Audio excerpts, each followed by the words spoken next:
To another episode of Bench with Bubba, episode 640. We're going to talk some second, third-year players, talk some recent fantasy news, and much, much more. In order to help me talk about these players and talk some more fantasy for you all for the 2024 season, friend of mine, friend of the show, you can find his work over at RotoWire, of course, as he's the lead prospect analyst, senior editor for the baseball side of things. You can find him on Twitter at RealJRAnderson. James Anderson, how you doing, my friend? Doing great, Bubba. Really appreciate the invite and looking forward to chatting fantasy baseball with you. Yeah, going to be fun. It's been a little while. Why don't you, before we get started, remind everybody what you got going at RotoWire? I know you just dropped your top 400 and all that other good stuff. Yep. Top 400 prospect rankings were fully updated on January 15th, right after the international class signed. First year player draft, top 100 rankings are up on the site as well. And the Dynasty top 400 was updated yesterday. So that's a brand new update. We've got just a ton of cool stuff on the site. It's the prime time to sign up for your baseball subscription if you haven't already at rotowire.com. So yeah, I mean, just a lot going on. I'll be pumping out more articles here in the coming weeks. And yeah, just a ton of good stuff up on rotowire.com. Yep, go check them out. Always a good site, always good people. So, rotowire.com. Let's talk about some recent fantasy news here. A lot of relievers have been set in motion over the last couple of weeks. We'll start with Josh Hader heading to the Houston Astros to surprise of some with Ryan Presley in there. We know Presley's got the saves in recent years, but sometimes there's shakiness. He's had injury concerns, bringing in probably one of the top closers in baseball. Not a bad thing. So, how do you feel like this shakes out? It feels like it's Josh Hader's role. But all things considered, what's your thoughts on this one? Yeah, I think the biggest loser here to me, I mean, it's Presley obviously is a loser just because people were drafting him as sort of a safe-ish option towards the top of the closer pool. And now you're kind of in a limbo with him because I don't really think you can drop Presley yet. Maybe in some really shallow leagues, you could do that, but it's kind of like your hands are tied with Presley, especially if you drafted him before the Hader news. You probably want to at least see how the first couple of weeks go. But then like Brian Abreu was one of my favorite non-closer targets, like just a guy that if something happened to Presley, he could be just a premium closer in waiting. But while Presley was healthy, you would still be getting great ratios, great strikeouts.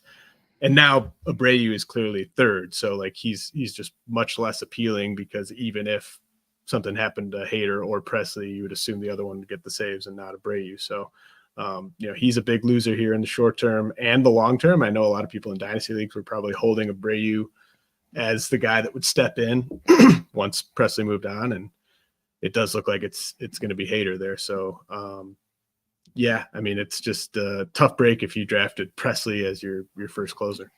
Yeah, you're right. Presley was that guy that after like the elite, maybe our top like 6-7 guys, you're like, okay, I'll draft Presley, give you 30 saves, we'll move on and kind of see where it goes. But Hader slots in, and I love the Abreu thoughts because I've had Dom on, the bullpen guru from Reliever Recon, and we were talking about Abreu as people's like one of their favorite later gladiator picks, because if you're like, you weren't worried about saves, but you wanted elite ratios, like you mentioned, guy had 100 strikeouts in 72 innings last year. That's amazing stuff. Sub 2 ERA in back-to-back years. Will still be good, but yeah, like you said, not the guy we were hoping for. Michael Busch. We've been many people have been waiting for Michael Busch to get kind of freed from the Dodgers just because there's so much talent in the majors that it's blocked Busch from a regular job. He now gets traded to the Cubs. What are our thoughts on Busch in Chicago? Is he kind of going to be let run free, do we think, and flourish, or what are you expecting? Yeah, I think I've been lower on Busch probably like ever since he became a prospect. Like I was not screaming free Michael Busch necessarily. I think there's some stuff in the profile where quad A hitter is still an outcome that's possible here with Busch. Obviously, he was awesome at AAA last year, but he was a 24-year-old at AAA in 2022 and was basically a league average hitter, and then he repeats the level, and he's awesome. So to me, that didn't like prove anything. If you're a bat first baseman, DH, and you go back to the PCL and you are better than you were the previous season, that's what you should do, right? Like he hasn't proven anything to me yet. That said, I mean, I think he's a better candidate to be a regular for them, or at least a strong side platoon option for them than Matt Mervis, who I think has even stronger quad A red flags than Bush does. But to me, this is one where like if Bush is shooting up draft boards because of this signing, I will let somebody else make that investment. Just because I don't think he's a sure thing at all. Like I think he's a guy that if you drafted him maybe before that move as sort of a clear bench bat on like a draft and hold roster or something like that, then I think you did all right. But like I don't think Bush is a sure thing by any stretch. And they do still have Matt Mervis. They do still have Wisdom there as a platoon option for Bush. So I don't think he's just like a no doubt like guy that just needed to be freed, needed to be playing every day. He obviously wasn't going to do that in LA, but I think in some cases he's been a little overhyped as this guy that just needed to be freed. Like I don't think it's a given that he hits like a big league first baseman should as a 25 or 26-year-old this year. The age thing is a bit surprising for people that aren't like hardcore prospect people to expect. With like the hype, you'd expect him to be 22, 23, maybe younger. The fact he's only 26, and you mentioned the draft price. He's over the last 10 draft champions drafts, ADP's around 340. He's gone as high as 250 in one of those drafts. He's moving up because I was looking back in that too early one we did. Apparently I'm the one that got him at 451. So that was a big difference, and we'll see where the dust settles on that one. Marcus Stroman heading to the Bronx is kind of one of the quieter targets of many, as the Montgomery's still out there, another top Blake Snell still out there. But Stroman signs in New York, injury riddled the last season or two with him, but we kind of know who Stroman is by now. How are you liking this move to the Yankees? I think it makes sense for the Yankees because they just, other than Garrett Cole, you can't really trust anyone else in that rotation. So having a guy like Stroman, like you said, a guy that you kind of know what you're getting, I think that makes sense for them. But I went and looked at the recent ADP since he signed there, and there's probably like a dozen or more guys going after him that I'd rather take in the mid to late 200s. He's a safe, low upside option for fantasy, but there's just a lot of guys that I'd rather roll the dice on his teammate Nestor Cortez, who's going after Stroman. I'd rather take Kyle Harrison. I'd rather take John Means. I'd rather take Louis Varland. I'd rather take Jameson Taillon, Luis Severino, Chris Paddock. Like there's just a bunch of guys going after him where there's maybe not the type of floor you're getting with Stroman, but it's not a high enough floor where you're just starting Stroman every week in your league. You're still looking at the matchups. He's not just a set it and forget it type of guy. So I'd rather draft a guy that has the upside to become a guy that I'm starting every week. Yeah, he's like the Andrew Benintendi of pitchers, where he's just there and doesn't really you don't trust him every week to help your fantasy team. So I'm with you on that one. It's one of those that, especially in a fab league where he's going, you can find those guys on the waiver wire anytime you need, basically. So, or hopefully anytime you need. Jordan Hicks, you don't have to go deep into this. I've heard a million people talk about it. It's just I threw it on the list because it's part of the moves. But Giants signed him. They said they're going to stretch him out. It's going to be a slow stretch from what I've read. It's going to and there's incentives on innings and all kinds of things. So take for it what you wish. But what's your thoughts on Jordan Hicks being on Giants? Because I just think it's more of a maybe opener situation, long relief guy for the most part.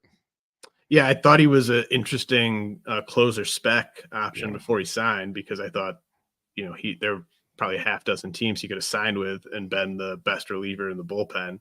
But this takes away all of that luster because Camilo DeBall is awesome. And I just not drafting Jordan Hicks now. No, I just threw it on there because it was one of them. I'm with you. That was the only optimism I had when he got traded to some of my Giants buddies. I was like, well, if for some reason something happens to Duvall, we got a guy that can be lights out, but they'd have to move him back there, and with incentives, I don't think that's going to happen. So we'll see how that plays out. Robert Stevenson signed with the Angels. That caused a kerfuffle on Twitter, which was fun. An elite reliever. We know this with Tampa Bay. Carlos Estevez is closer in Anaheim, but we know the warts that Carlos Estevez brings with him. So what's your thoughts on Stevenson going to the Angels? Yeah, he's a guy that there's too many question marks for me to draft him and think that I'm getting 25 saves. Like it would make sense to me, I guess, to have Carlos Estevez remain in the ninth inning there and have Robert Stevenson be the fireman. You're also talking about a guy who is going from, the best team maybe for developing relievers to a team that doesn't really know what they're doing at all. So, just a major downgrade in terms of the people he's going to be working with on a day-to-day basis.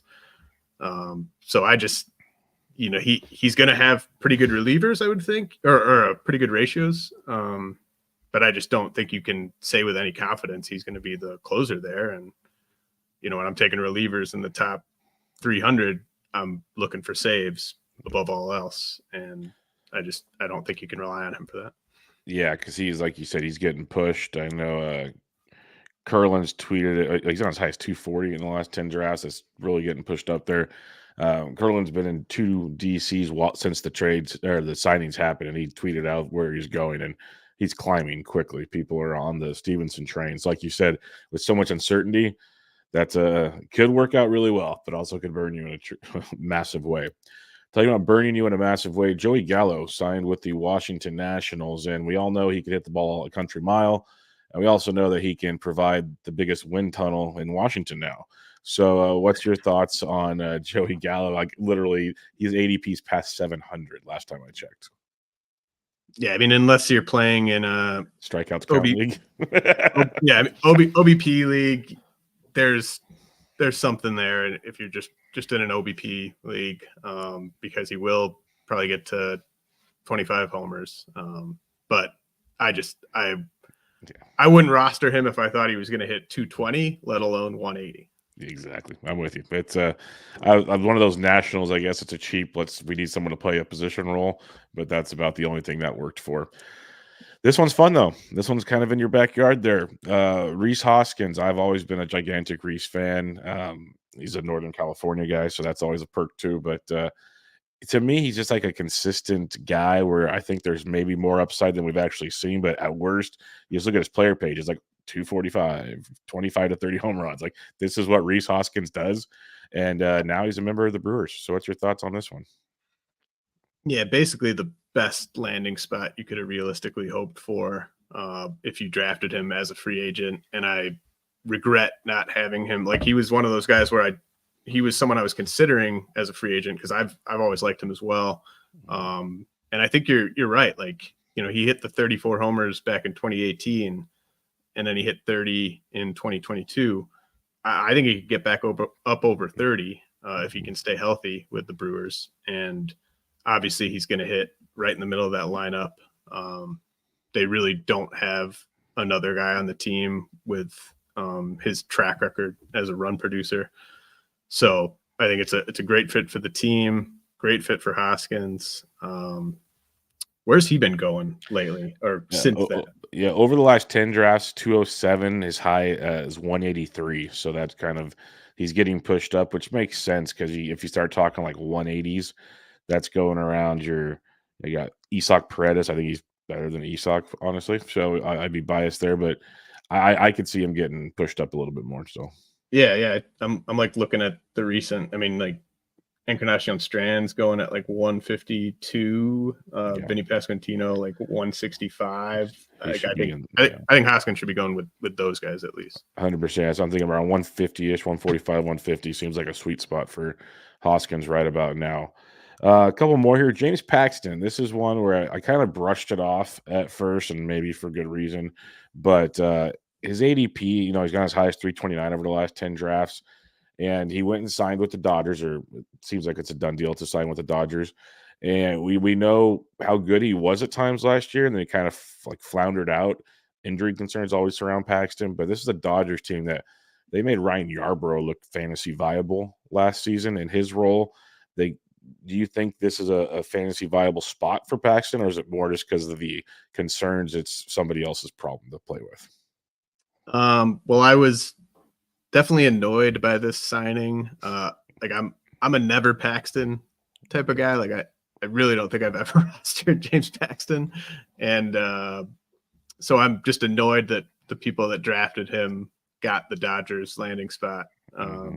Because that's the dream, right? Like, I understand fully. draft a free agent pitcher and they sign with the Dodgers, that's big. But I mean, I'm just still not gonna go near him. Just the durability issues are obviously well documented. They've just got so much depth that they could use him in kind of a multi-inning role, or maybe like a piggyback type of role as well. So if you drafted him before this signing, then I think you did very well. But I would not be paying the Dodgers tax on him right now. Yep, I'm 100% with you. It's a guy I can see on a waiver wire at some point in time. Then he can play a streaming game if you so choose. John Brebbia, he signed with the White Sox, and the casual fan might go, "Who?"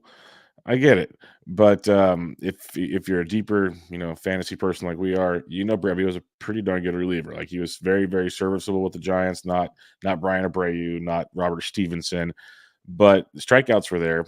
And he goes to the White Sox. This is why this is in question.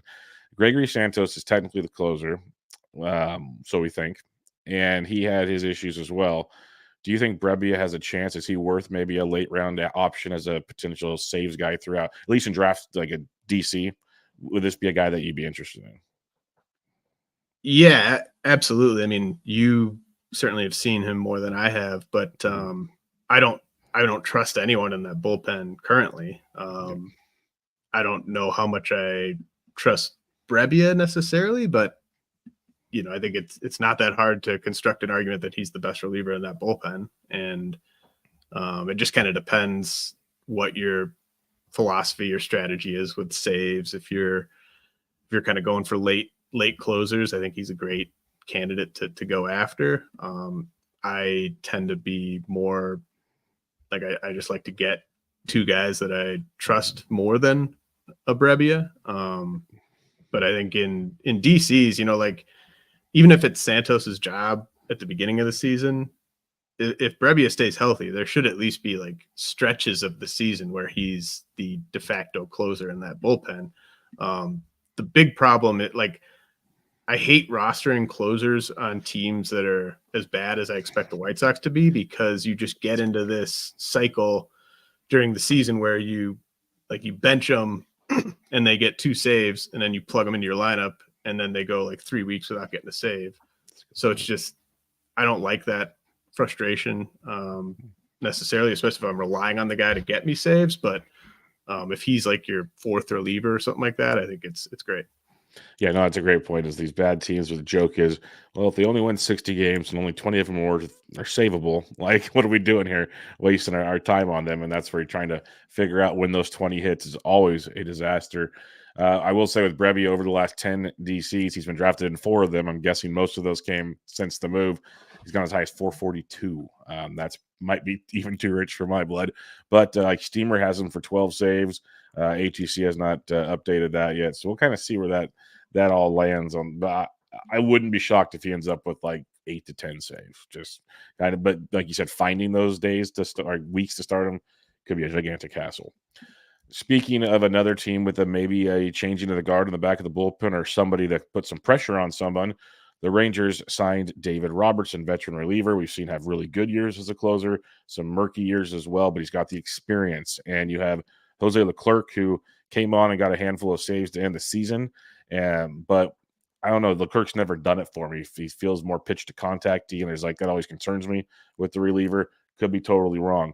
What's your thoughts on Robertson going to join the Rangers? Yeah, I like Robertson. Again, I usually don't kind of shop in that range of closers, but it just seemed he's a 9th inning type of guy to me. Like, I think you bring Robertson in with the idea of having him as your closer, and then if he's shaky, you can move him to a setup role. But Yeah, I've never really been a Leclerc guy either, more just because of the control than anything else. But it's, he's the type of guy that I think fits better in a setup role.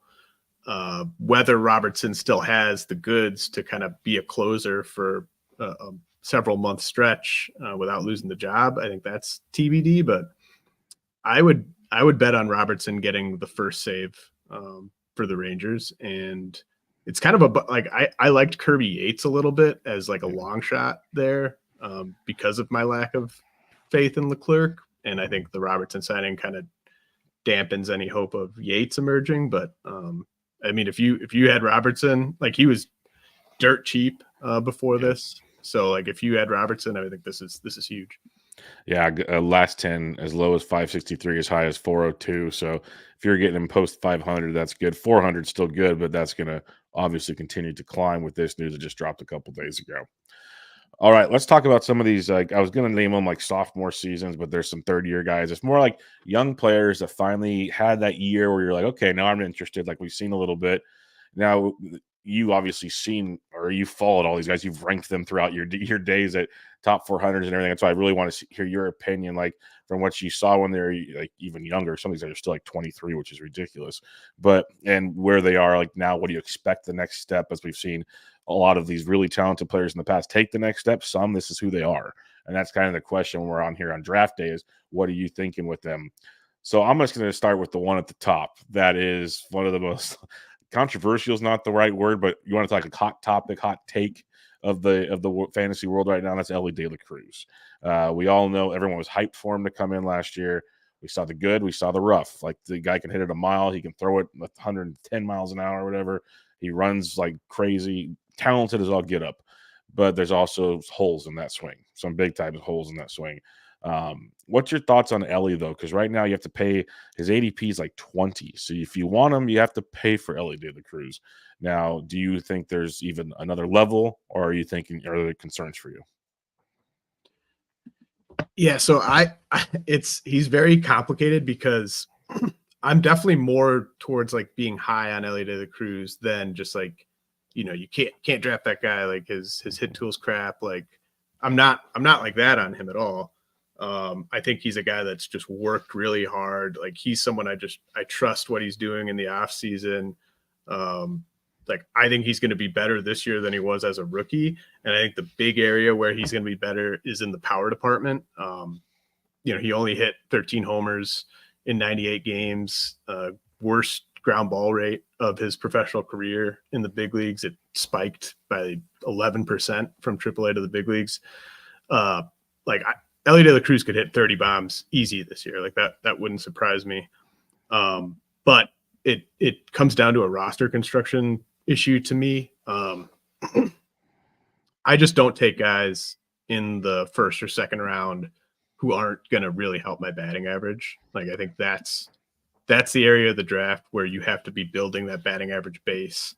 And even into like the 5th, 6th, 7th round, like I really care about batting average so that in the middle rounds, in the late rounds, I can take some shots on some guys that I think are going to hit 235. But if you start off with Elly De La Cruz, you're going to get a bunch of counting stats, but you got to make up that batting average somewhere. You're just so far behind the rest of the teams because all these other guys who are getting drafted that high are going to hit 280, 290, 300. So I'm not going to do it because of the batting average. I think he's going to hit like 240 this year, 245, which is going to be fine. I think he's going to be very productive. It's just hard to really be strong in batting average with Elly De La Cruz as one of your first two picks. I love that answer. It's because it's either people like seem like they love him or they hate him. It's like, oh no, he's gonna go back to AAA because he strikes out too much, or there's this or there's that. But you at least gave the answer like, yes, like he's young, but he's going to develop. He can hit this. Is the batting average just a legit statistic that we look at in fantasy that I honestly haven't even heard that many people come out and say, which makes 100% sense. Like Bloomfield and I talk about it all the time of why Bloomfield's in love with Freddie Freeman because like you can just pencil in 300 plus, and if you're on a good year, 330 plus.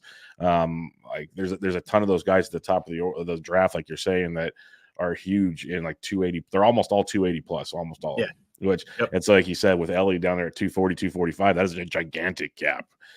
Those are players you get in rounds like picks 110, 120 and beyond. So that's a great point with the Elly. I like that a lot. A different way to kind of look at the whole situation with him. Now it gets fun because and we're going to start with the Reds, and then we'll get elsewhere here just for the listeners. But a lot of it's because they have a lot of young talent we were excited to see last year, and they have a kind of crowded player pool. It's a tough situation to evaluate. And one's Christian Encarnacion Strand. Like, if you believe roster resource, he's protected on the bench. They went and signed Heimer Candelario. He's a better defender than Strand, at least so far in Strand's career. We do also know Strand can hit the ball a ton, and he got better and better as his time went on last year. 13 homers in 63 games, and he hit 270. Which, when I looked at that a while back, I was actually surprised it was that good. I'm like, that's actually more impressive than I thought. So, what's your thoughts on Strand, who right now, like you mentioned earlier with Hoskins, he's going on 155-ish, give or take.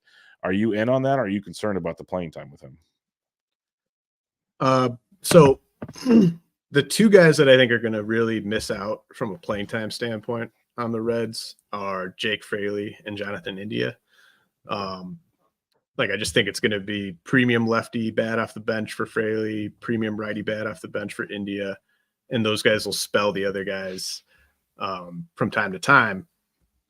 That said, I don't love the price on Encarnacion Strand. I think you're not paying for the best case scenario here, but it's not a 0% chance that Encarnacion Strand only is in a part-time role. It's probably not like a 30 or 40% chance, but even just like a 10% chance that Encarnacion Strand only gets to 450 plate appearances this year makes that a bad pick to me. So there are other guys we're going to talk about where I think the price is right, but first baseman, we talked about Rhys Hoskins. I think I would just take Rhys Hoskins straight up over CES because I know the plate appearances are going to be there. I know what the role is going to be with Hoskins.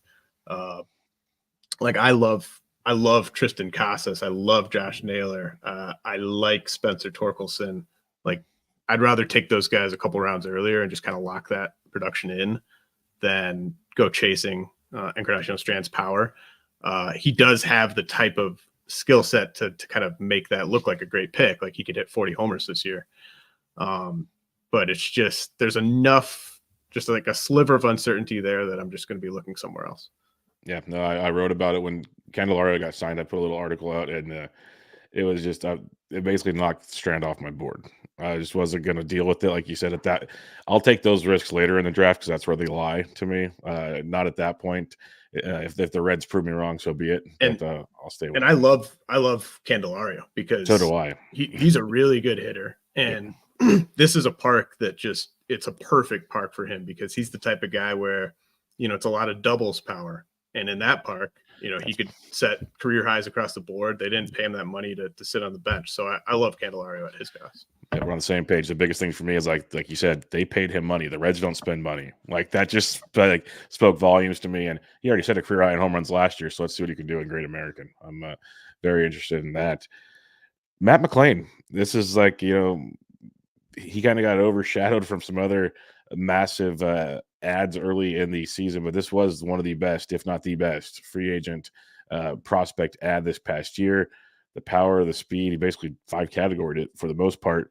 But you have to pay an ADP of 60 for McLain, basically in his second season now. Are we in on that price tag? So, Bubba, I mean, I'm sure you've had guys like this as well, but I was higher than pretty much anyone on McLain coming into the draft in 2021 out of UCLA, and I remained extremely high on him until that 2022 season.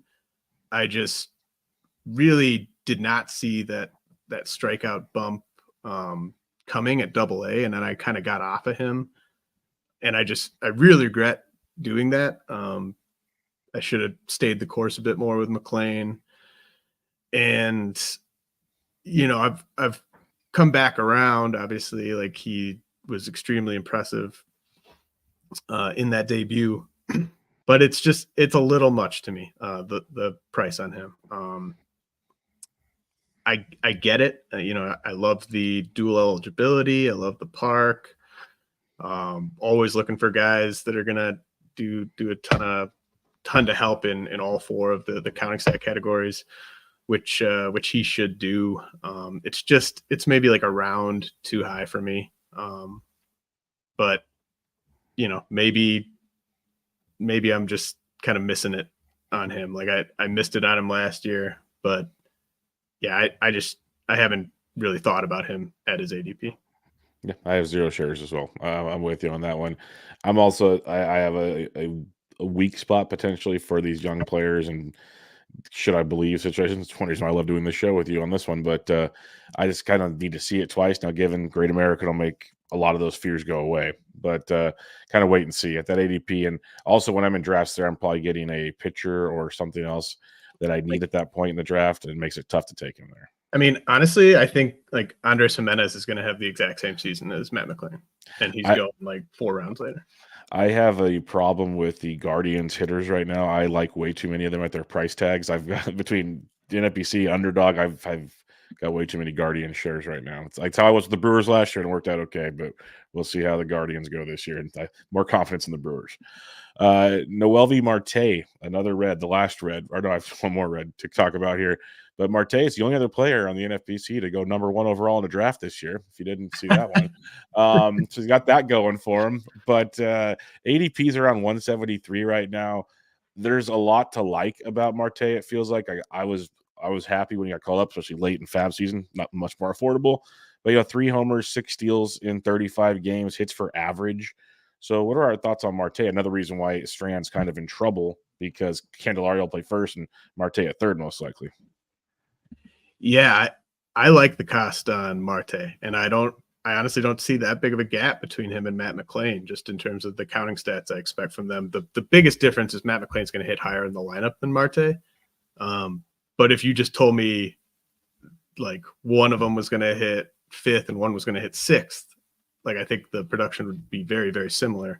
I definitely believe that the Reds, I really think they believe in Marte, Elly, McClain as sort of key pieces that are going to play pretty much every day, third base, shortstop, second base. Marte is he's really toolsy. And he's kind of like what he did last year. I think just it's getting slept on a little bit too much. Just how much success he had as he climbed from AA, AAA, big leagues. Strikeout rate peaked at 20% in the big leagues.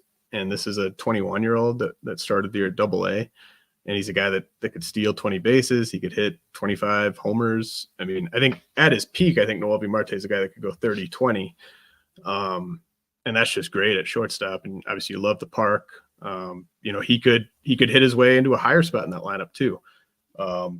Looking at the third basemen that are going around him recently, like Alec Boehm, Ke'Bryan Hayes, I would take Marte over both those guys. I just think there's a similar floor and a much higher ceiling.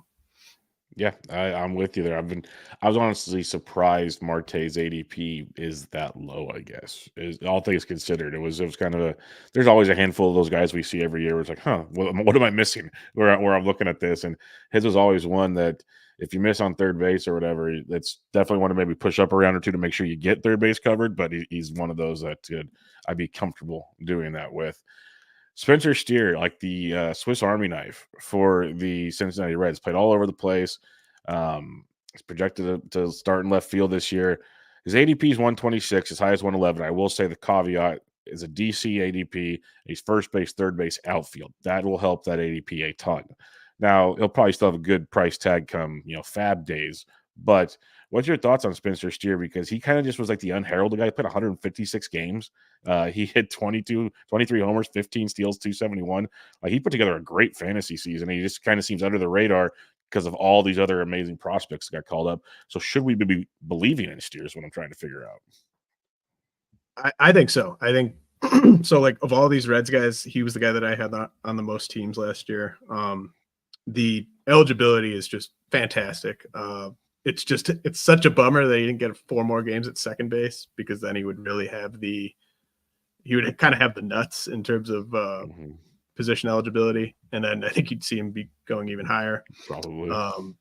And he could add. It's not completely impossible that he adds second base in season if McLean gets injured. But the big thing for Steer is like he's not a great defender, but he can play left field, and I think that they're just gonna keep him in the lineup pretty much every day as the left fielder, as a guy that can move around a little bit. You can like look at where they hit him in the lineup last year, right? Like he was just playing every day, usually hitting like third, fourth, or fifth. Like I don't see them taking a player like that who is that productive for them and just moving him to a part-time role. So I feel good about Steer. It's a high price to pay for a guy who might only hit 20 homers and might only steal 10 bases. Maybe he gets to 15 again. I don't necessarily think he just completely reprises the production from last year. There might be a little bit of give back. But I trust him as a hitter. Like I think he's just a really good hitter. He doesn't need to be platooned. And the eligibility is great. It's a high price. I think I've got him on one team, 1 out of 5 DCs so far. I do like guys like Jake Berger, and we touched on Marte. Like if I'm looking for third base, if I'm looking for first base, I might be looking for a bit more power. But I don't have any problem with Spencer Steer at his cost right now. Yeah, he's the flexibility is tremendous. But the profile, the stat line, if you just cover the name up and everything, you can kind of find that scattered around the draft later on, so it makes it kind of tricky. But I'm with you. I think I have a couple shares. I've done way too many drafts, but yeah, there is a place for him on a fantasy team for sure. All right, let's leave Cincinnati. Like that's gonna be a fun team to watch, just like it was last year. We'll see where it goes fantasy wise.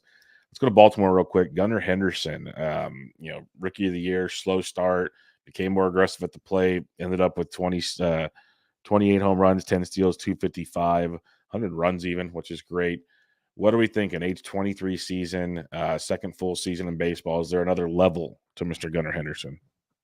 Well, I think you nailed it with just how his season started. He was being way too passive. He was just really kind of trying to draw too many walks, I think. And once he kind of flipped that switch to being a bit more aggressive, he just really it all fell into place for him. He kind of became the player people thought they were getting. Is there another level from what he showed like from June on? I don't know. I don't really think there needs to be though. Like, he basically hit like 275 on like a 30 homer pace from when he kind of made that adjustment in terms of his approach. And I think the projections are too low on the batting average. Like I'm seeing 261 from ATC, 261 from Steamer. Like I think Gunnar Henderson's a 270, 280 hitter this year. His positional eligibility, it's only 2 spots, but it's middle corner. Middle corner, yeah. And that's just huge, especially like it just the way it happened for a lot of my teams last year is the teams where I had the most multi-eligible guys were my best teams, because it gives you so much flexibility in season. And even like midweek. I was going to say, it's not just injuries. It's like that Friday roster lock or whatever. It changes everything. Right. You can carry one less hitter if you've got the right guys with the right eligibility, and that just frees you up. Obviously, those bench spots are so valuable. I haven't ended up with Henderson yet, but I've been sniped on him a couple times, late second round. Henderson versus Devers is a tough one for me.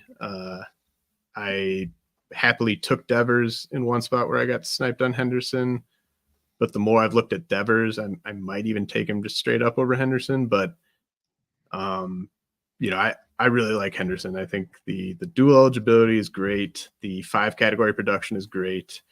I don't really have anything bad to say about him. It's just kind of where is he going? Who's available when you're picking him? Like I think he belongs at that end of the second round, beginning of the third round range. Yeah, he's got that 35 ADP. It's just one of those, again, a problem of mine. Like I said, I'll probably say too many times, young players, I just don't know what to trust. Like it's an issue with me. But the improvements I saw, and that's the things I love to see. And we hit on it at the beginning. The improvements at the plate throughout the season is a very promising thing. The shortstop going right after him in the draft is Bubba. Would you rather take a chance on Gunnar, or do you go back with Bo?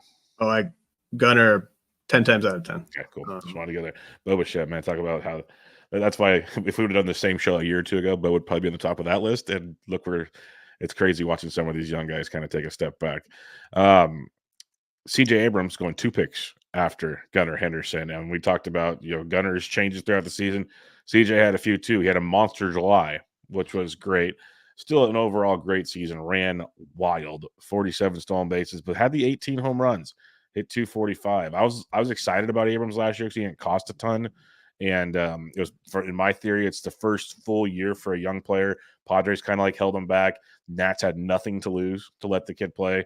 And to me, I might be just overthinking it. He seemed to get comfortable as the season went on. And it's amazing what a 22-year-old can do when he finally gets, that pressure kind of leaves a little bit.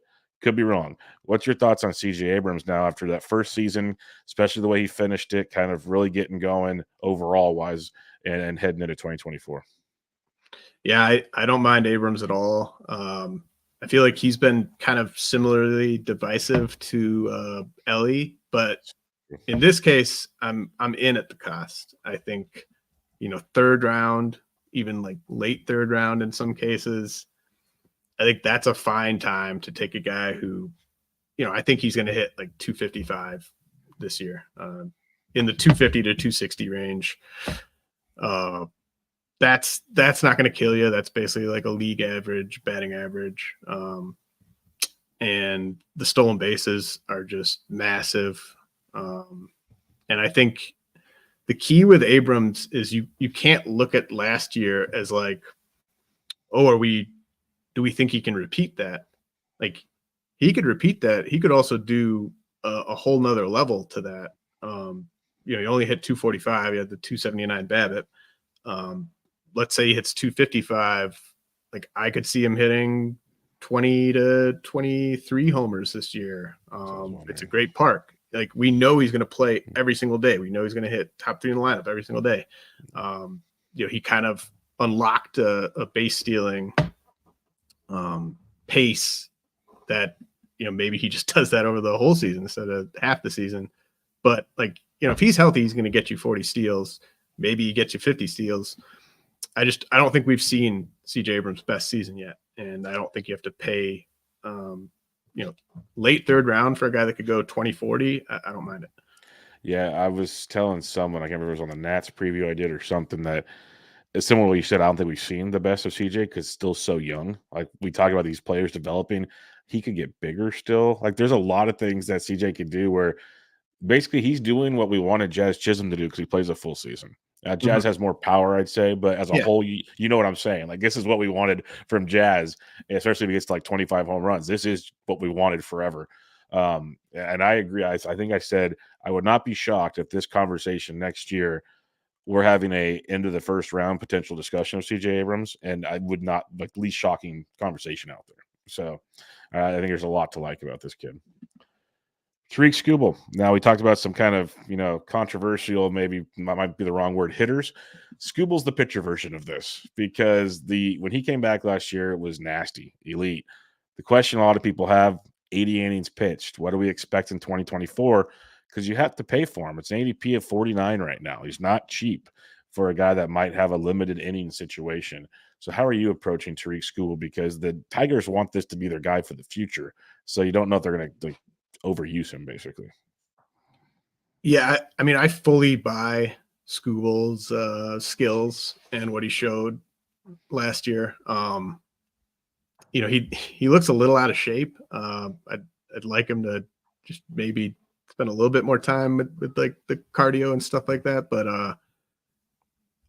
I just am kind of amazed at how much buy-in there is with the ADP. Like, I thought Skubal might be a guy going in kind of the 60 to 75 type of range, kind of like a SP2, like a premium SP2 maybe. I guess for some people he is a premium SP2 at like 45, but that's where I'm looking to take my SP1. And I don't know. It's kind of a stretch. Like I don't really see a difference between Skubal and Kyle Bradish. Bradish is going quite a bit later. So yeah, I love the player. The cost is higher than I thought it would be back in November. And I do have one Skubal share. But yeah, I don't know. The market loves him a little bit too much, I think. I'm 100% on board with you. Like, I just can't stomach it. At that point, he could be where you're drafting him. He might be your SP1 if he waited a little bit. At worst, SP2, and that's rich for trying to figure that out. Like Kelly Kirby's in the chat, and she's from Fantasy Pros. She buys the stuff like we do, just the choice usage of them. What are they going to do? That's the $1 million question, and that's one of those. I'll be okay being wrong if he does well things. I'll just live with that and go from there. Now, this is a player you were not wrong on last year.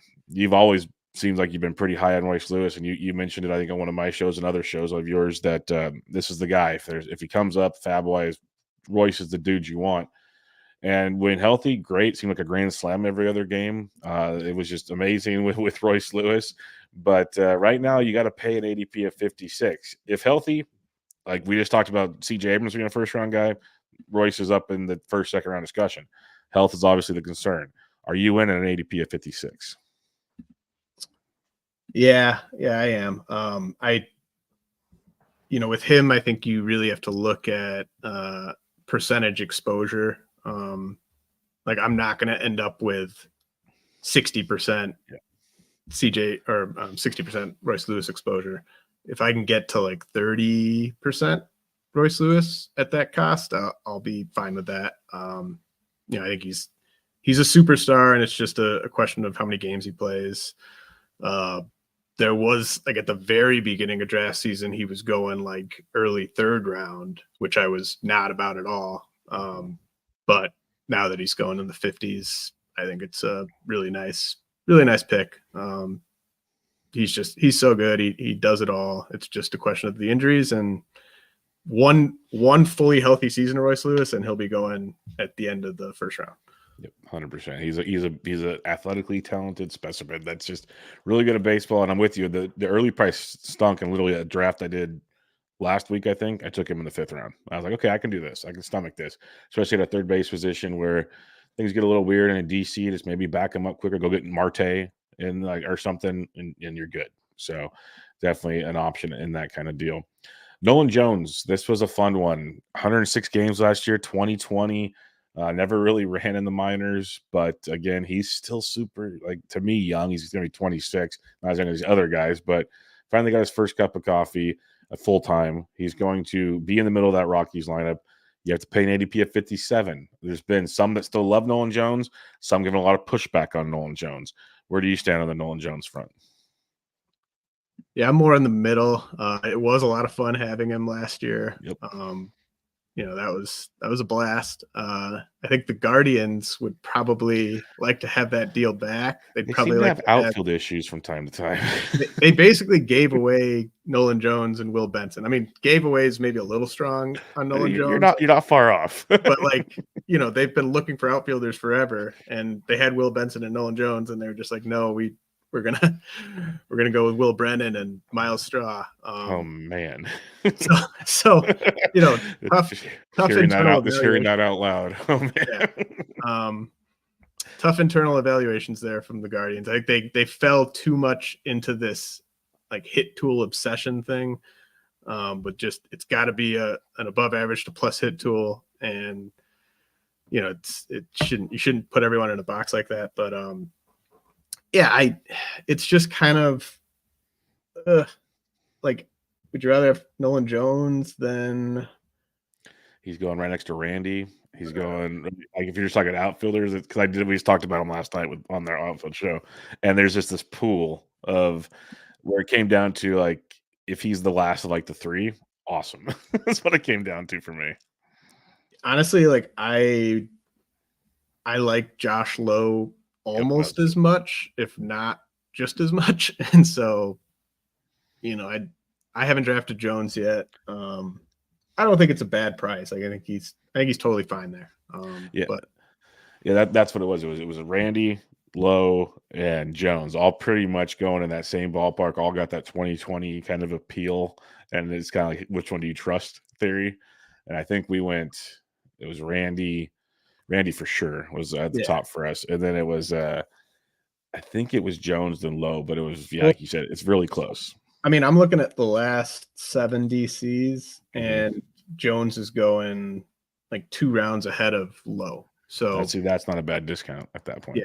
So like if they were all going next to each other, I'd have them in that order you said, Yeah. Randy, Jones, Lowe. But if you can wait a round or 2 and get Lowe, I'd rather do that. Yeah, I don't disagree with that at all. Like I wouldn't be surprised if I draft Nolan Jones before the end of draft season. I just haven't done it yet. You're with me because you said you enjoyed it. I remember I had him on like almost most of my DCs, and then I picked him up in Fab, so it was fun. It was a lot of fun, and it's just I guess the conversation many have is he the people that do the on pace thing, which is not always the way to do stats. Well, he's on pace for 30 on a full season, but I think at worst you're getting 20 something. Like that's what you got. So I'm with you. Let's skip to Josh Lowe real quick because you were talking about him, and this is a very interesting one to me because at first I was not even on him last year. I was worried about platoons, Rays doing Rays things. As the season went on, he was not platooned anymore. He played versus lefties, and now all of a sudden that puts him on my radar for this fantasy season. And so, what's your thoughts on him? Because we saw the power, we saw the speed. Average was not bad, but not great. Are we expecting better things from Lowe, or is this kind of who he is, but at least playing every day, which is always nice? I mean, he hit 292 last year. Oh, okay, I was thinking of someone else. You are correct. He hit very well last year. Yeah, so I like 2 guys I really love from a roster construction standpoint. And I'm not saying Lowe's going to hit 290 again. Yeah. But like Michael Harris and Josh Lowe to me are just perfect kind of like auction targets because they can get you 20 easy, maybe 25, maybe 20-30, and they're both gonna, I think, help your batting average. And it's just so hard to find that type of production. Josh Lowe, like the Rays will still sit him against some lefties, and they might even sit him against over half the lefties they face when they're at full strength. I think there might have been an injury when he was truly playing every day last year. I think Luke Raley was banged up now that you mention it, because towards the end of the year he was kind of in and out. Yeah. The key with Lowe is that he's not going to play truly every day. And I think you just got to leave him in your lineup, like unless it's a weekend series against 3 lefties or something like that. I think you just leave him in. The production's going to be there. Like this is a guy that, to me, coming up, profiled as a potential 5 category guy, or at least a 4 category guy that didn't kill your batting average. And I think that, obviously there was the down 2022 year when people blew a bunch of fab on him. But like, I think 2023 is closer to the real Josh Lowe than some sort of aberration. And, this is his age 26 season. Does he get better as a power hitter? Maybe, possibly. Again, like I'm not projecting a 292 average again, but ATC's got him for 266. I think that's like a safe projection on him with room for a bit more than that. And I love the potential of the 5 category production there. Yeah, no, like he's grown on me now. Like I said, they started to play him more often against lefties. We won't talk about Michael Harris, but I'm glad you mentioned him because I have done a complete 180 on Michael Harris. Like last year, not interested at all. The more I've looked at him this year, like that's a 5 category beast. That is great for your team, like you said. Let's talk about some pitchers here. Grayson Rodriguez. There's always been high expectations for Grayson. A couple years ago is what it is, but last year started off rough, goes to the minors, comes back. If you just look at that return set of stats, it was ridiculous. He looked like the guy that many fans were hoping he would be, and it turned out very, very good. Now you have to pay for him on draft day. ADP of 63, 64 right now. Are you in on Grayson Rodriguez? I would say I'm in towards the lower end of that that range. Like he's kind of last 7 drafts, he's got as high as 62, as low as 75. Like I'm kind of in on him in the 70s. I'm probably not in on him in the 60s. I think you have Bobby Miller, Uri Perez right after him on the sheet. Like to me, I kind of want whichever one of those guys is left. I think you can make a case Uri's the best of the I think he is the best of the three skills wise. He's the worst of the three from a getting wins standpoint, just because he's on the Marlins and the other two guys are on teams that could win 100 games. But if all three of those guys are on the board, I'm not going to be the one that takes Grayson or the one that takes Bobby Miller. I'm going to probably take something else. I mean, there's guys that could still be on the board. Like Joe Ryan, Kyle Bradish. Like if you get shut out on one of those guys, like I don't see a drop off to those guys either. So, Grayson Rodriguez is the real deal. It's just a question of, does he hold up under a full season? I kind of want to see that with guys that throw that hard before I start paying like the premium price. But I don't think he's a bad pick where he's going. I see some pitchers with later ADPs that I don't see as a downgrade from him. Yeah, I'm with you. And even the guys just going around Grayson, it's like Frieden and Logan Webb right before him, right after them, Gilbert, Senga, Snell, like at least guys that, I don't know if proven's the right word, but innings-wise has been proven at times. And then you got Bobby Miller, who we kind of hinted at there. He's ADP 73. I can't figure Bobby Miller out. Actually, I think I took him in a draft recently as my SP3. Just because I went aggressive on one draft finally in pitching. But like, there's some very smart people that love him. There's other people that tell me to be careful. So what's your thoughts on Bobby Miller? Because the thing with the Dodgers right now is they do have depth at pitching, but it's not the most stable depth at pitching. So Miller might be needed. Yeah, I mean, he's going to pop in any sort of, stuff. Like if you're hunting stuff, if you're hunting velocity, Bobby Miller is definitely your guy. I'm surprised that the ADP isn't a little higher on him. Like there's enough kind of there that I would think some people would just be kind of gravitating to him and pushing him up a little bit more than he has been. Has there been any reporting on whether they're doing a 6-man or not? Like what the latest I heard was they are doing a 6-man. That's their plan. Like right now, that is their plan, which make the most sense with their rotation. So yeah, that's their goal for now. But we've heard that how many times, and it never works out for teams. But yeah. I mean, I think the biggest knock on Miller is I just wouldn't project more than like 150-ish innings. I'd probably go like 160 with Grayson, 160 with Uri, and 150 with Bobby. So I don't know. Like I'm kind of agnostic on Grayson and Bobby. Like I think they're totally fine.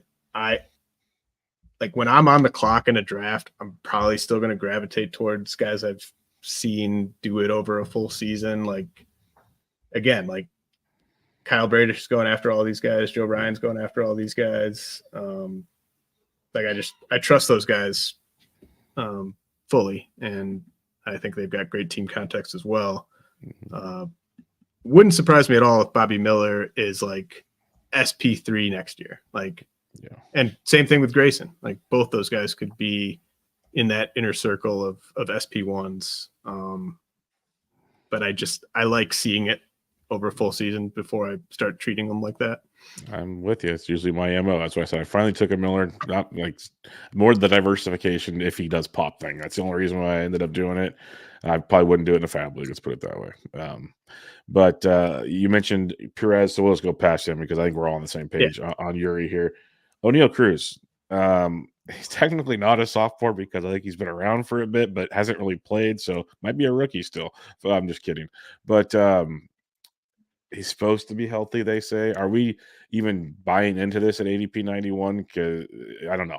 I'll leave it at that. Are we buying into this at 91? I'm not. You don't have to be. You can just kind of pass on some guys and just kind of wait and see how it goes. And Mm-hmm. like, I don't mind being wrong. Like if Oneil Cruz goes 30-30 and hits 255, and everyone that got him at pick 90 is taking victory laps, like that's totally fine with me. Just a little too much variance for my liking, and the batting average, it's just, it's not going to be great. So that's just not the type of guy that I'm going after inside the top 100. Yep, I'm with you. No Oneil Cruz for me. It's got Cole Reagans, Nick Pollock's favorite person in the world. Cole Reagans. It was an amazing run with the Royals. Don't think we can deny it. Did a lot of work with the Rangers in the offseason, or not with the Rangers, but like a drive line. I believe it was Tread. It was Tread, I believe, with Reagans. It was great stuff. Now the question is this repeatable for Cole Reagans? ADP's 111. Honestly, thought it would be higher because of the buzz train. But what's your thoughts on Reagans? Because obviously, like I said, very good. It's more of repeatable innings, those kind of questions. Yeah. Big shout out to my co-manager Todd Whitestone for being all over Reagans last year. We had him on at least one team, and then I think I added him on an OC that I had solo based off of that. He's electric. Just the dynamite stuff from the left side. I haven't drafted him yet.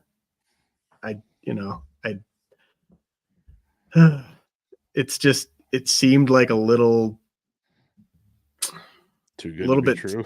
little too good to be true. Yeah. Like one of those where you love it during the breakout, but like I don't want to have like some teams hinging on Cole Reagans being productive for me all season.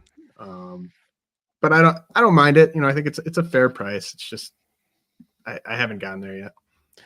You have basically the same sentiments I do. It's I had him in a couple leagues. It was awesome to be a part of the run, and I'm sitting there on like any draft I've been in. I'm looking at that name and I'm like, man, regression could hit really hard. Do I really want to be a part of this trade? Like it could be great, but there's a lot of what ifs with Reagans, and still close to 100 ADP. There's other not as big what ifs type things, and I'm a safe drafter, so people get bored with me sometimes, but Reagans could be a lot of fun, just to be tough here. Let's go to a guy that will be, I'm very confident, a lot of fun this year as long as he stays healthy. And Triston Casas. You kind of hinted at him earlier as the first baseman you like. We've got a lot of young first basemen to have fun with.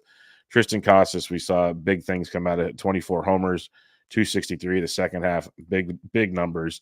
And right now, he's kind of the front line of those young first basemen off the board, around 115. So what are your thoughts on Triston? I mean, he is someone I'm just all in on this year. Really can't say enough good things about him. He was someone that had struggled against lefties at time, or well, basically his entire minor league career. He kind of shook that issue last year, and he just, to me, I know people will tell you to be careful about looking at like first half, second half splits. But I think Casas is the exact type of player where it can be instructive, because we saw him he was just a completely different player, and he just really dialed in as the season went on. And I just think that the projections are just way too low on him. Like I would say 275, 280 batting average, 35 to 40 homers. Like to me, he's like a top 5 first baseman, and he's getting drafted as the 9th first baseman. So he would be on a short list of players. So I think the ADP is just way too low. Yeah, no, people look at those projections, and like we all know that not all, but a lot used a lot of like the 3-year averages or something in those ranges. So it will skew costs us quite a bit.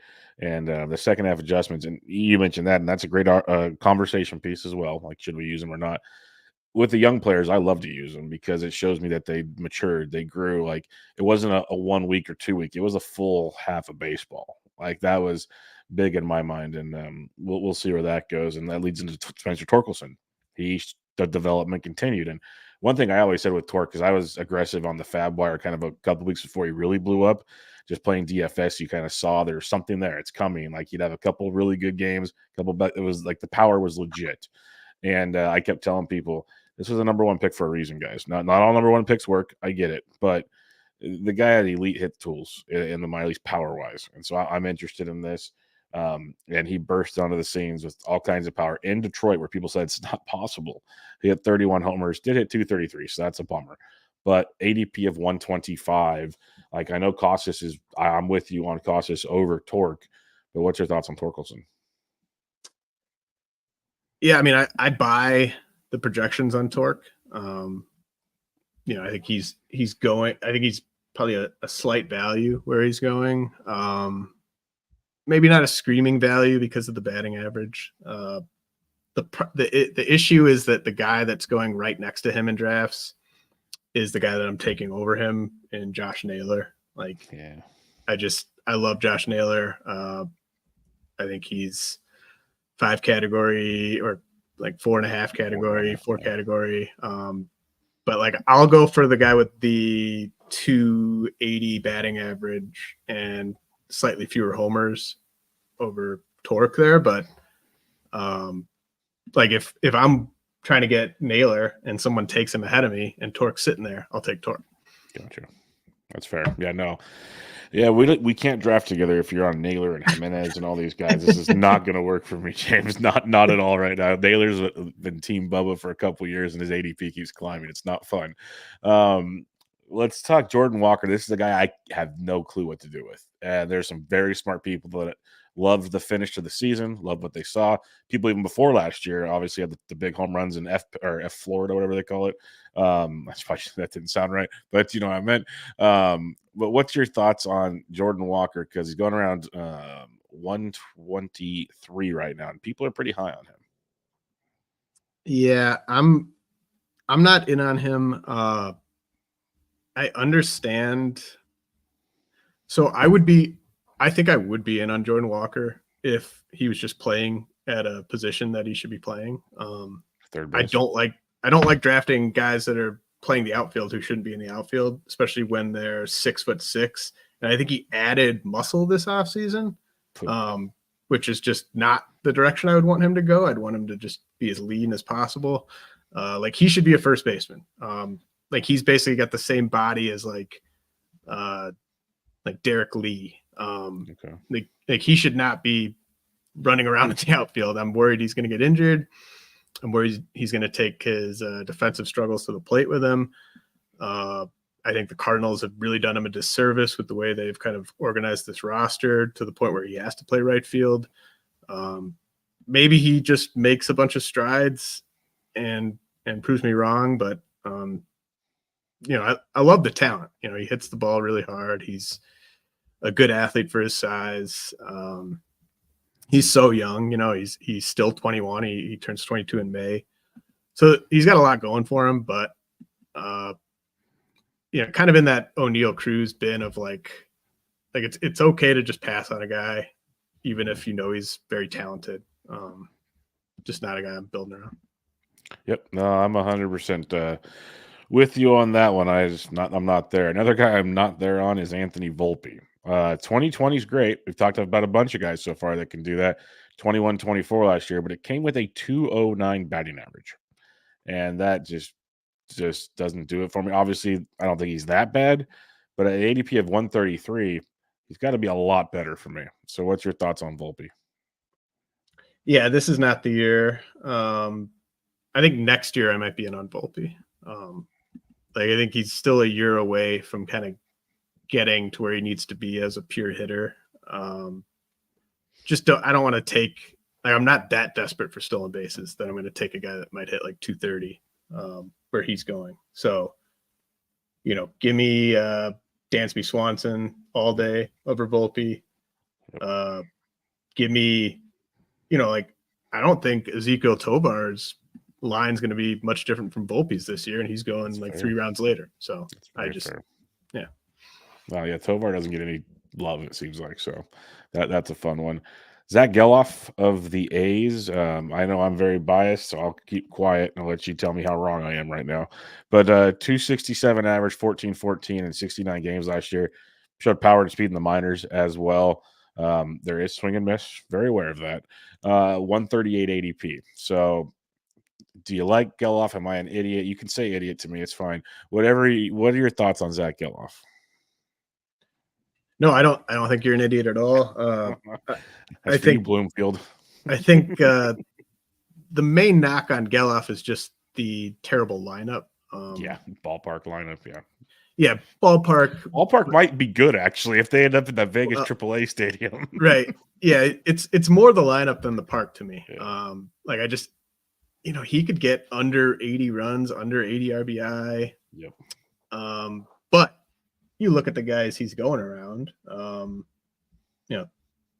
Estrada, Tommy Edman.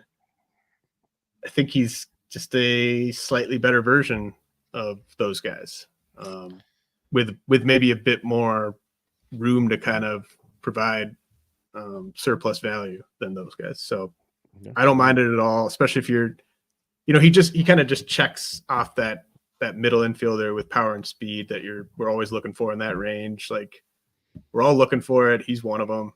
So I don't mind it. I just think he sets you a little bit behind in the runs and RBI. 100%. Yeah, that is the downfall. I will gratefully admit that team stinks, but everyone knows that. Hunter Brown. This is another one of these like pitchers where, we've heard the skill set's really good, but I think he just got worn out last year. Is what I'm thinking. Maybe wrong, but it felt that way. ADP's 180, so it's not like a rich price tag compared to those other early guys we talked about. I think it's a little more affordable. Are you on a guy like Hunter Brown maybe after that first full year building up the workload and coming back this year? Yeah, I had him on a few teams last year, and it was definitely frustrating to have him kind of give back a lot of that value in the final 6 weeks or so of his season. And I didn't draft him in my like 5 early DCs, but I think he's a totally fine value where he's going. I agree with him wearing down idea. The big thing that everyone's always wondered about him is like, is he going to throw enough strikes? And I think he's proven that so far in 176 big league innings, 8.3% walk rate. Like that is awesome compared to what he showed in the minors at some spots. And I think there was some BABIP bad luck last year. He had a 330 BABIP against last year, 261 batting average against last year. So the whip is still probably the weak spot for Brown, but on that team, he could get you 15 wins. So I definitely don't mind the price on him. Yep. I'm starting to slowly buy in on Hunter Brown at that price tag. That's like SP4, SP5, depending on how you're drafting. That seems pretty good to me. A couple more here and we'll round it out. James Outman. Last year, the final numbers look strong, 248, 23, and 16. Projections kind of think he's okay. But ADP is 197. I guess the question is playing time for James Outman. How do we feel about that? But are you in, you out on Outman for 2024? I'm out on at the price. Because he's gonna get platoon. Like he just like I think it might not be in every game type of platoon, but they just have so many. They've just got so many pieces. No shame in being platooned in this lineup. No. You have those, like we know Betts and Ohtani and Freeman are going to play every day. We know Will Smith's going to just play as much as he always has. Basically, we know Max Muncy's role, but then those bottom 4 spots in the lineup, there's just going to be days off for those guys. And there's guys that are going to actually play every day going around where he's going. And obviously you love having a piece of that Dodgers lineup, but it's less exciting to have a piece of like the bottom third of that lineup than the top half of it. So, like Jack Sawinski's going 3 rounds later. I think they're basically the same guy. That's a good comp. I like Jack quite a bit. Playing every day, Captain Jack. Brandon Pfaadt. Talk about a guy that turned things around because it was ugly, ugly, ugly. Given, I'll grain of salt it. When you're getting yo-yoed back and forth, that can't be easy on these younger players. But once he kind of settled in, got good, and the postseason was outstanding. So he left, did that Christian Javier thing. Let's leave everybody with a great taste in our mouth come draft season.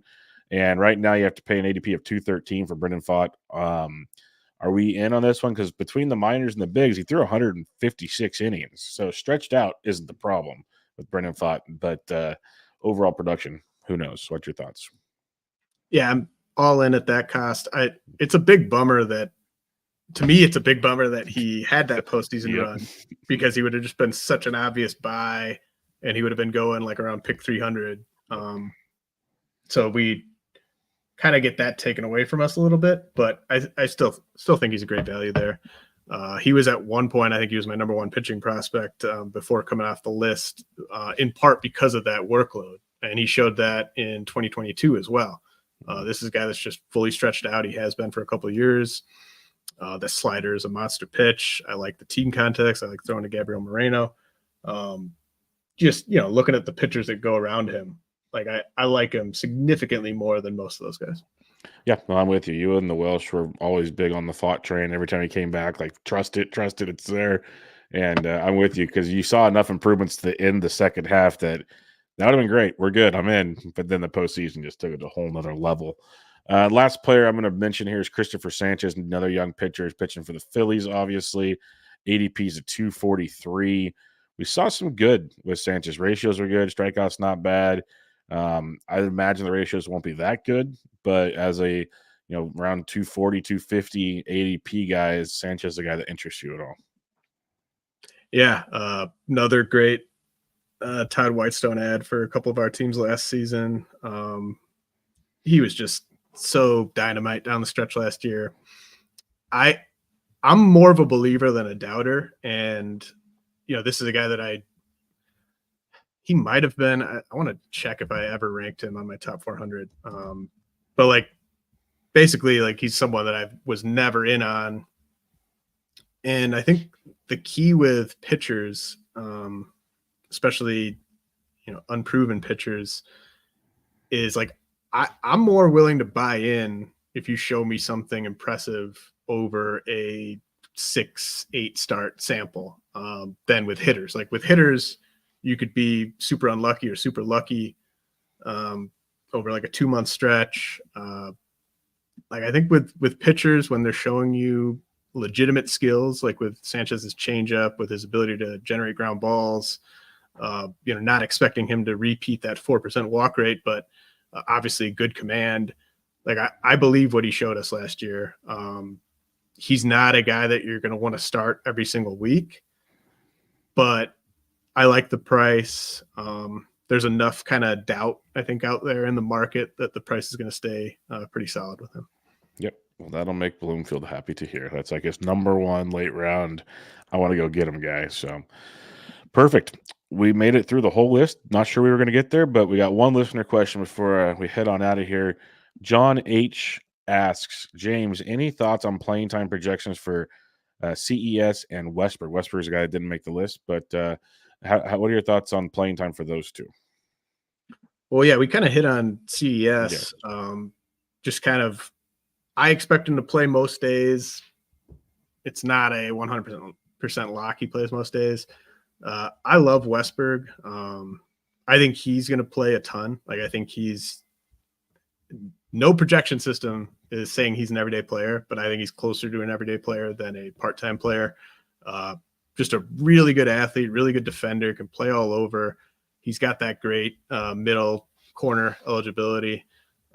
Doesn't have the highest ceiling in terms of the homers or the stolen bases, but he could get you to 15, 10 maybe. Maybe even 18, 12, that type of thing.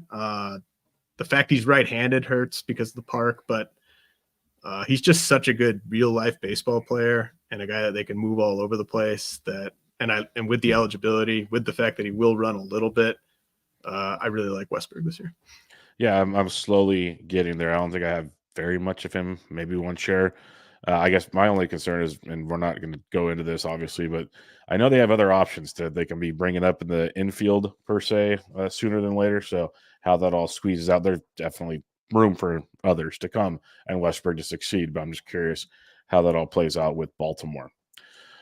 All right, we'll wrap it up there, my friend. As always, appreciate you joining me. Before we head on out of here, remind everybody where they can find you and what you got going on. Yeah, rotowire.com. Definitely a great time to sign up for the site. A lot of great tools. If you're in dynasty leagues, we got you covered. If you're in redraft leagues, like if you don't even care about like prospects or dynasty at all, you got to have a RotoWire subscription for the projected starters grid in season. Like that's worth the go-to. It's worth the subscription alone right there. Yep. And you can follow me on Twitter at RealJRAnderson. Yeah, man, you guys probably are if you're listening to this show, but if you're not for some weird reason, please go follow him. And again, I appreciate you joining me as always. Good time. We'll have to do it again sometime. Thanks for your Always. This is Bench with Bubba, episode 640. Catch y'all next time.